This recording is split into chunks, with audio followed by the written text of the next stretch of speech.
잠언 30장. 약해의 아들 아굴의 말씀들 곧 예언이라. 그 사람이 이디엘 곧 이디엘과 우칼에게 말하였더라. 실로 나는 어느 누구보다도 야만적이요 내게는 사람의 명철이 없느니라. 나는 지혜도 배우지 못하였고 거룩한 것들에 대한 지식도 없느니라. 하늘에 올라가셨다가 내려오신 분이 누구신가? 바람을 자기의 주먹 안에다 모으시는 분이 누구신가? 옷으로 물들을 싸매신 분이 누구신가? 땅의 모든 끝들을 정해놓으신 분이 누구신가? 그분의 이름은 무엇이며 그분의 아들의 이름이 무엇인지 내가 말할 수 있느냐? 하나님의 모든 말씀은 순수하니 그는 자기를 신뢰하는 자들에게 방패시니라. 너는 그분의 말씀들에 더하지 말라. 그분이 너를 책망하실까 함이며 내가 거짓말쟁이가 될까 함이라. 내가 주께 두 가지 것을 구하였사오니 내가 죽기 전에 나를 거절하지 마소서.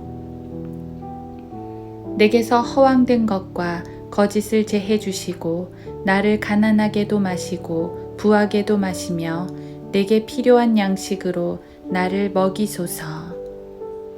이는 내가 배불러 주를 부인하며 말하기를 주가 누구냐 할까 함이며 또 내가 가난하여 도둑질하고 내 하나님의 이름을 욕되게 할까 함이니이다. 너는 종을 그의 주인에게 비방하지 말라. 그가 너를 저주하며 너희 죄가 드러날까 함이라. 자기들의 아버지를 저주하고 자기들의 어머니를 축복하지 않는 세대가 있느니라. 자기들의 눈에는 순결하나 아직도 자기들의 더러움을 씻어내지 아니하는 세대가 있느니라. 오, 그들의 눈이 얼마나 거만한가. 그러한 세대가 있나니 그들의 눈꺼풀은 높이 들렸느니라. 앞니는 검 같고 어금니는 칼 같아서 가난한 자를 땅에서 삼키고 궁핍한 자를 사람 가운데서 삼키는 세대가 있느니라. 말거머리에게는 두 딸이 있는데 부르짖기를 주소서 주소서 하느니라. 결코 만족하지 못하는 세 가지가 있고 정녕 충분하다고 말하지 않는 네 가지가 있으니 음부와 아이를 낳지 못하는 태와 물로 채울 수 없는 땅과 충분하다고 말하지 않는 불이니라. 자기 아버지를 조롱하며 자기 어머니에게 순종하기 싫어하는 자의 눈은 골짜기의 까마귀가 쪼아낼 것이요 새끼 독수리들이 그것을 먹으리라. 내게 너무 기이한 세 가지가 있고 정녕 내가 알지 못하는 네 가지가 있으니 공중에 있는 독수리의 길과 바위 위에 있는 뱀의 길과 바다 한가운데 있는 배의 길과 여자와 함께한 남자의 길이라. 가늠하는 여인의 길도 그러하니라. 그녀가 먹고서 입을 씻으며 말하기를 내가 악을 행하지 않았다 하느니라. 세상을 소란하게 하는 세 가지가 있고 세상이 견딜 수 없는 네 가지가 있으니 종이 치리하는 것과 어리석은 자가 음식으로 배부른 것과 불결한 여자가 혼인한 것과 몸종이 안주인의 상속자인 것이니라.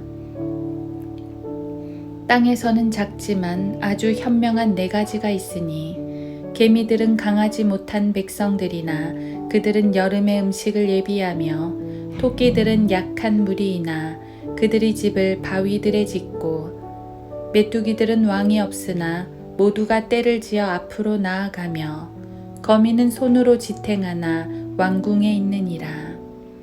잘 걷는 것 세 가지가 있고 정녕 위풍 있게 다니는 네 가지가 있으니 짐승 중에서 가장 강하여 어떤 것에게서도 물러서지 않는 사자와 회색 사냥개와 순념소와 또 그에게 대적하여 일어날 수 없는 왕이라.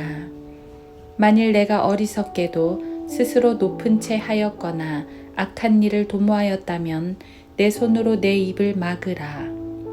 실로 젖을 저으면 버터가 되고 코를 비틀면 피가 나듯이 진노를 격동시키면 다툼이 나느니라. 하루 한 장 잠언 묵상 잠언 30장.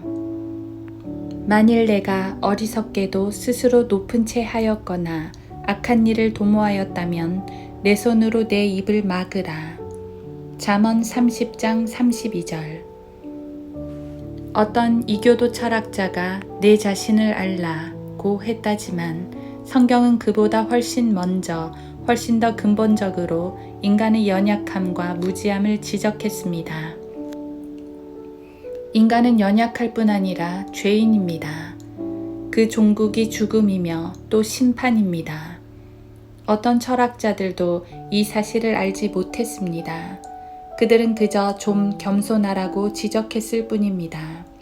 사실은 다른 사람을 지적하면서 자신을 높이고 있으면서 말이지요. 하나님께서는 그런 인간의 모든 심중마저도 파악하십니다. 하나님 앞에 우리가 철저하게 고백할 말은 주여, 나는 죄인입니다. 일 뿐입니다. 이 잠언의 기자는 자신의 본질을 잘 파악했습니다. 실로 나는 어느 누구보다도 야만적이요 내게는 사람의 명철이 없느니라. 나는 지혜도 배우지 못하였고 거룩한 것들에 대한 지식도 없느니라. 이것보다 솔직한 고백이 어디 있나요? 자신이 똑똑하다고 나서는 세상 사람들 앞에서 말입니다. 그는 세상의 기이한 일들, 놀라운 일들, 이해할 수 없는 일들을 길게 나열합니다. 피조 세계에서 벌어지는 다양한 일들도 이해하지 못하는데 죄인들 사이에 일어나는 일들을 어찌 이해할 수 있겠습니까? 다만 인간들이 행하는 일이라곤 죄뿐입니다. 그래서 기자는 자기들의 눈에는 순결하나 아직도 자기들의 더러움을 씻어내지 아니하는 세대가 있느니라 하고 말합니다. 눈은 높이 치켜들고 어금니를 드러내면서 삼킬 자만을 찾습니다. 그게 세상의 모습입니다. 이 악한 세대의 모습입니다. 세상이 점점 더 악해지는 이유는 누군가가 악하게 행동할 때 그들에게 당하지 않으려고 또 다른 사람들이 대항해 일어나기 때문입니다. 그 과정에서 서로가 악을 행합니다. 세상에서는 선으로 악을 이기는 게 아니라 악으로 악을 대항하기 때문이지요. 서로가 악을 향해 경쟁하고 서로가 악한 방법으로 대립합니다. 선한 사람들마저도 그들의 악을 따라갑니다. 그렇게 하지 않으면 자기만 뒤처진다고 생각하는 겁니다. 그렇게 모두가 죄를 향해 나아가는 게 지금 이 세대입니다. 한마디로 마지막 때인 것이지요. 진정 현명한 게 무엇일까요? 악한 자들과의 경쟁에서 이기기 위해 그들의 방법을 따라가는 것일까요? 오히려 성경은 그런 모든 일에서 귀와 입을 닫으라고 말씀하십니다. 악을 도모하느니 차라리 입을 막으라고 말씀하십니다. 허황된 것과 거짓된 것을 제해달라고 강구하라고 말씀하십니다. 결국 하나님을 신뢰하는 것만이 승리하는 길입니다. 하나님의 모든 말씀은 순수하니 그는 자기를 신뢰하는 자들에게 방패시니라. 이 악한 세파를 막을 수 있는 건 하나님의 방패밖에 없습니다. 세상은 지혜와 힘만 구하지만 우리는 그런 것들을 하나님의 의 안에서 구합니다. 그게 세상과 성도의 차이입니다. 그래서 서로 잘났다는 교만의 경쟁에 뛰어드느니 겸손하게 자기의 무지를 고백하는 게 낫다는 것입니다. 그래야 하나님의 능력과 힘과 의를 얻어 승리할 수 있기 때문입니다.